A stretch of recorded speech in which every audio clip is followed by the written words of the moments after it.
Hey guys, Trevor with Shadow Systems, Technical Tuesday, special guest Quinn Cunningham. We brought Quinn in just to set the guns up on the table like this. How did you do that? Just like that. Okay. Yeah. We don't normally do that. Does it look cool? It looks like a cool? versus. Does it look cool? It looks great, guys. It looks Okay. like Rocky 3. We are doing a versus thing. I'm an iron sight shooter. Yeah, I get it. Optics are great, and they've got some big advantages. But you're an optics shooter That thing. more than I am, Yeah. and I want to talk about why. Like, because you obviously were an iron sight shooter first, like everybody Right. was. So tell me why optics now.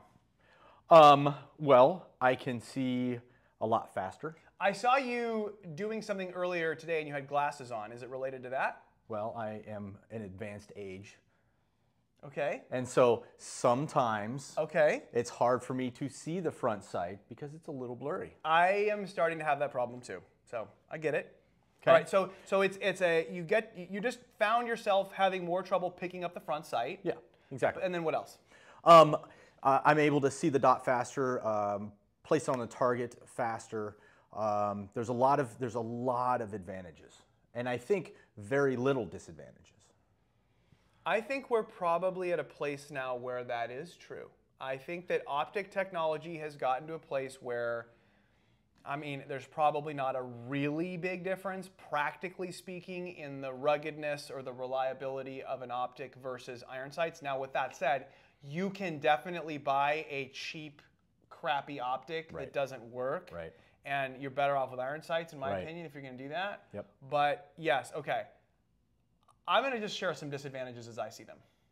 Do it. So I am a iron sight shooter through and through, largely because that's just what I shot in competition, and I just feel very comfortable with it.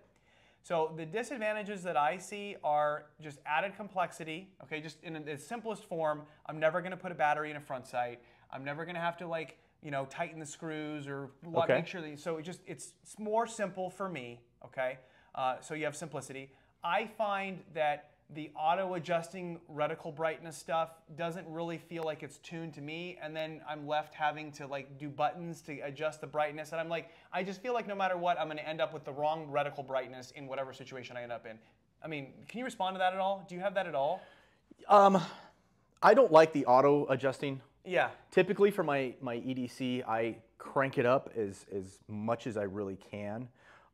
Because if I'm in a low light situation, I have a flashlight on my CR. Okay. So the flashlight's going to help. That's true. Bring that down. I always think of it in without a flashlight scenario, in which case it's just blow. Yeah, a big firework in front of your face. Exactly. Right. When I'm shooting for fun or competitions, I try to dial it down to match the lighting conditions, and I like it a little bit lighter. Yeah. Because I'm able to find it.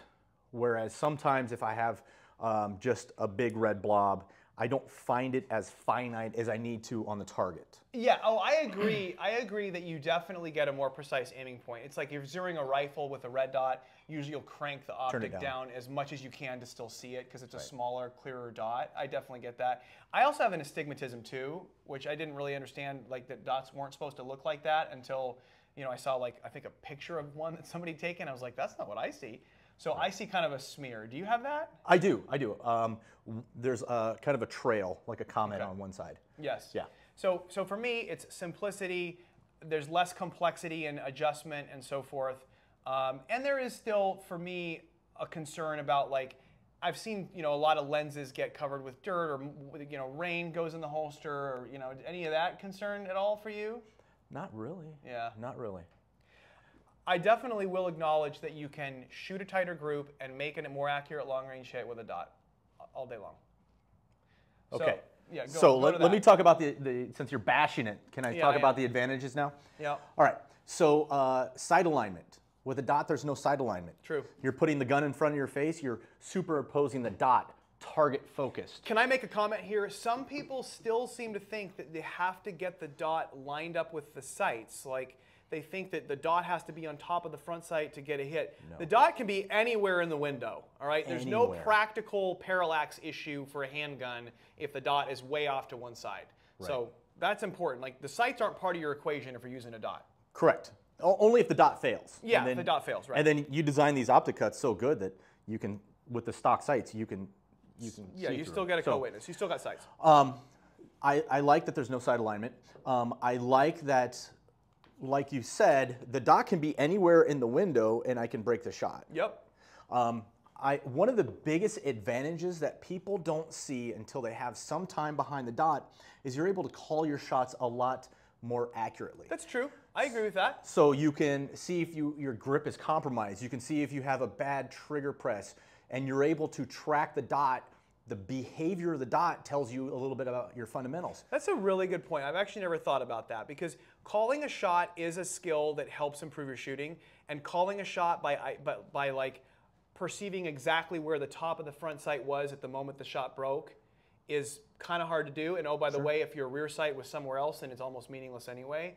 So I can get why calling shots is easier with the dot. I think that's probably true. Well, and think about it in a self-defense situation. If, well, I'm seeing the dot rise from an area that's not center mass, that's a problem, right? Yeah. I will say, though, I'm going to go iron sights here for a minute.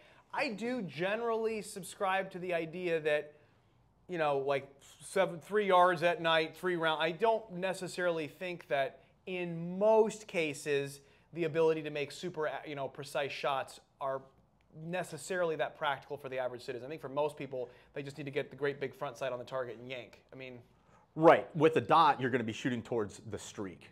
You're not going to. Yeah, right. That's true. So the dot's going to be dot's always constantly moving. Yeah, that's true. And so you're just going to be shooting the streak. That's fair. Right. That's fair. Next to that, the biggest advantage is target focused. 100% agree. So I can look at the target. We're predators. Our eyes are on the front of our face, and so we always have. We always want to focus on the target, especially in a self-defense situation. It is a natural inclination. Even even for a hardcore iron sight shooter, the buzzer goes off, and they're like, "Oh man, I had terrible hits on this stage." Oh well, now as I think about it, I was looking through the sights. I didn't even see my sights once. Yeah, I didn't see my sights. Right, and the firearm is. I could be wrong. I mean, you're the genius here. Oh yeah. But the firearm is the first weapon where the aiming device is actually on the implement itself. Right? Bow, everything else. Is that true? Maybe that is true. Okay. Aiming. Are you counting cannons as firearm? I guess you would. Yeah, I guess so. I think you're right because a bow. Oh my God, I got to think about that. Okay, I loved that. All right, so I don't even remember what we were talking about. So target focused. Yes. So I can be target focused. I'm focusing on what I have in front of me, and I'm superimposing the dot, and I'm just reacting to the dot in time, calling my shots, et cetera, keeping the dot in the window. If I have any deviation on where the dot's going, that's instant information right there, what's going on with my fundamentals. I have to agree with everything you've said, and I don't want to because I dislike you as a person. But I do agree that pretty much that there's a lot of elements that are just a little bit better. I don't know if, because it's a compromise. I talk about it all the time. In any design, there's compromises, right? So I'm compromising between, I don't know, trigger pull weight and safety, or barrel fit and accuracy and reliability, or whatever. There's always these compromises. So, I mean, I think you're compromising at least a little bit on the complexity and the ruggedness and stuff compared to just a chunk of iron. But in almost every way, it's easier to shoot the dot. I'll tell you what I think one of the biggest advantages is, honestly. I think for somebody I think the learning curve to get to a place where you're deadly, where you're a good shooter, is much higher, much faster with a dot. Like, you're just playing a video game. I mean, like, you put the dot on there and that's where the round goes. It's just a lot more simple. There's a longer learning curve and more discipline around eye focus and stuff with these than with dots. I think people are going to learn faster on dots.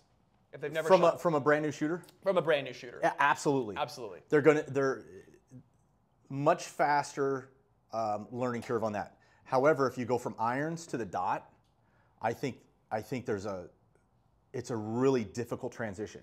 Yeah. When I went to the dot, I put it on, shot a couple mags, hated it. That's what people often say. Because I was doing it wrong, and I took it off and F this, F that, and then I thought, I just spent $500 on this. I should probably give it a good try. Mounted it, spent some time, some dry fire, took a couple classes with it. Now I will never go back to irons. I want to ask something. Uh-oh. Yeah.